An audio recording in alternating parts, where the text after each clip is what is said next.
Innal hamdalillah nahmaduhu wa nasta'inuhu wa nastaghfiruh wa na'udzu billahi min syururi anfusina wa min sayyiati a'malina may yahdihillah fala mudhillalah wa may yudlilhu fala hadiyalah.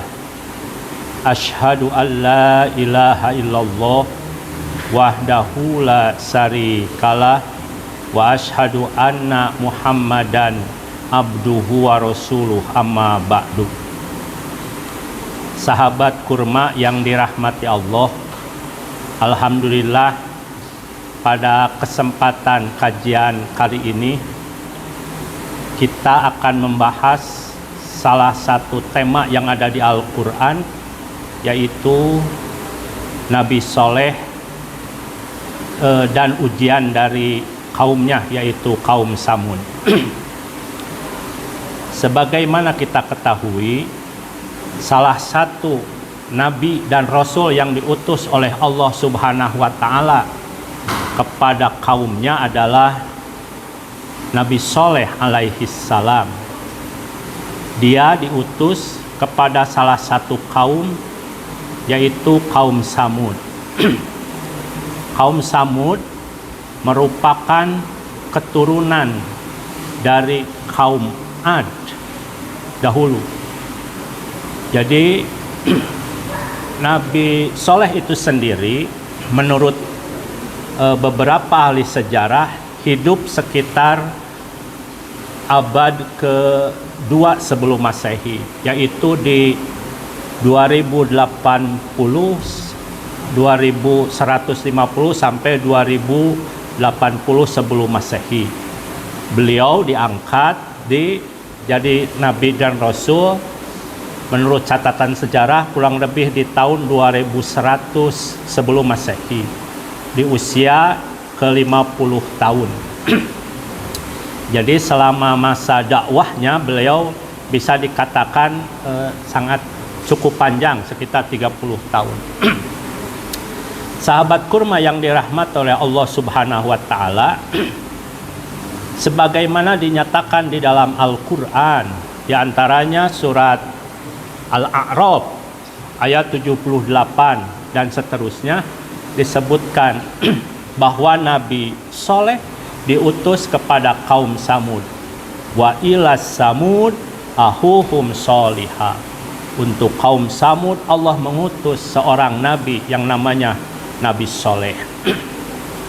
Kalau kita melihat atau kita membaca metode Al-Quran dalam menyampaikan dakwahnya, itu menggunakan beberapa metode. Ya, salah satu diantaranya adalah mengaplui metode kisah. Di surat Quran surat Yusuf ayat 111 kurang lebih, itu Allah menyebutkan a'udzubillahi minasyaitonirrajim, laqad kana fi qasasihim ibratun. Sungguh dalam kisah-kisah mereka, yaitu para nabi terdahulu atau umat-umat terdahulu yang disebutkan di dalam Al-Quran, itu adalah merupakan ibrah, pelajaran bagi umat Nabi Muhammad SAW. Maka hadis yuktaro, dilanjutkan.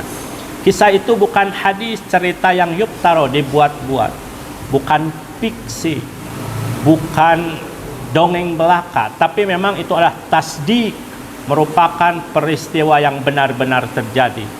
Kalaupun misal Quran tidak menyebutkan detail waktu dan tempatnya, karena memang tidak begitu penting di dalam Al-Quran menyebutkan itu semua, karena Quran kita ketahui walaupun di dalamnya ada beberapa kisah, tapi dia bukan kitab sejarah, tapi merupakan hudan warahmatan lil mu'minin di lanjutan ayatnya. Ini merupakan petunjuk rahmat bagi orang-orang yang beriman. Oke, kita kembali sahabat kurma yang berbahagia. Nabi Soleh diutus oleh Allah Subhanahu wa taala kepada satu kaum yang disebutkan oleh Al-Quran Jabus Sohra bil Wad. Dia memiliki keistimewaan banyak di antara mereka yang memiliki keahlian arsitektur yang sangat hebat, yaitu pada saat itu Jabus Syahra, dia bisa mengukir gunung batu menjadi rumah-rumah yang indah. Hanya saja keistimewaan mereka itu tidak disertai dengan rasa tunduk kepada Allah Sang Pencipta. Mereka malah menyombongkan diri mereka. Mereka merasa bahwa kemampuan yang mereka miliki adalah merupakan hasil kerja keras mereka sendiri. Sehingga Allah kemudian mengutus salah satu manusia hebat dari kaumnya, yaitu Nabi Soleh, yaitu untuk mengingatkan kepada mereka bahwa apa yang mereka miliki hari ini, kemampuan intelektual, kekuasaan dan yang lain-lainnya, itu merupakan anugerah dari Allah Subhanahu wa Ta'ala. Hanya saja sayangnya kemudian mereka banyak di antara mereka yang menolak atas kedatangan Nabi Soleh atau ajakan dakwah Nabi Soleh alaihi salam. Bahkan banyak di antara mereka kemudian mendustakan Nabi Soleh itu sendiri.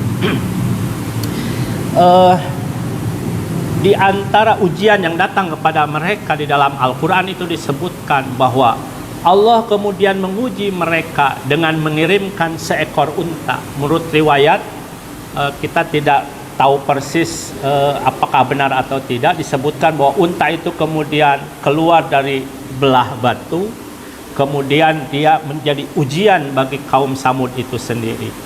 Nabi Soleh mengingatkan bahwa hadana qatullahi, ini adalah unta milik Allah, tidak boleh disembelih, tidak boleh diganggu.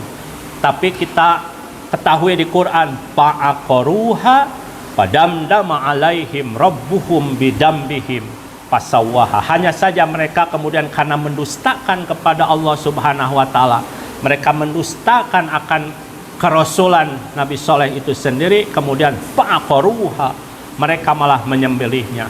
Padamdama alaihim rabbuhum bidambihim fasawwaha.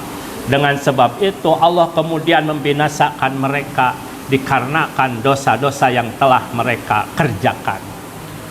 Sahabat kurma yang berbahagia, apa yang dapat kita pelajari dari peristiwa ini? Bahwa pertama, kejahatan sekecil apapun itu mesti diluruskan, karena kejahatan yang dibiarkan itu akan dianggap sebagai kebenaran, sebagaimana dikisahkan dari Nabi Soleh itu sendiri. Yang kedua, kenapa kejahatan harus dicegah oleh kita semua? Karena dari kisah itu kita menangkap bahwa sebahagian kecil kedurhakaan dari kaum Samud itu sendiri menyebabkan kehancuran dari seluruh kaum itu sendiri. Nabi juga pernah bersabda, jika kejahatan yang kecil dibiarkan, maka dikhawatirkan Allah akan mengadab mereka disebabkan diamnya orang-orang yang mengetahui kejahatan itu sendiri. Yang ketiga juga yang paling penting bagi kita semua adalah bahwa jika kejahatan itu didiamkan, maka itu akan menyebabkan datangnya adab yang besar. Kita tahu bahwa Sang Pencipta Allah Subhanahu wa Ta'ala yang mengutus Nabi Soleh itu adalah Sang Pencipta yang juga masih kita sembah hari ini. Sehingga jika kelakuan hari ini sama dengan apa yang dilakukan oleh kaum-kaum sebelumnya, seperti bangsanya Mesir yang durhaka kepada Nabi Musa, kaum Ad yang durhaka kepada Hud, dan yang termasuk Samud yang mendurhakai Soleh. Jika umat Nabi Muhammad juga kali ini melakukan kesalahan yang sama, mereka mendustakan agama Allah, mereka tidak percaya terhadap hari akhir, maka tidak mustahil Allah pun akan mendatangkan azab yang sama. Sahabat kurma yang berbahagia, mudah-mudahan dari cerita singkat tentang Nabi Soleh dan kaumnya ini, kita bisa mengambil hikmah dan pelajaran agar kita semua lebih berhati-hati dalam bertindak, lebih mendekatkan diri kepada Allah Subhanahu wa taala. Mudah-mudahan ibadah saum kita kali ini itu lebih bermakna, dan mudah-mudahan ibadah kita diterima oleh Allah Subhanahu wa taala. Demikian yang bisa saya sampaikan. Akhirul kalam, Rabbana zalamna anfusana wa illam taghfir lana wa tarhamna lanakunanna minal khasirin. Rabbana la tuzigh qulubana ba'da id hadaitana wa hab lana min ladunka rahmah innaka antal wahhab. Rabbana atina fid dunya hasanah wa fil akhirati hasanah wa qina adzabannar. Wassalamualaikum warahmatullahi wabarakatuh.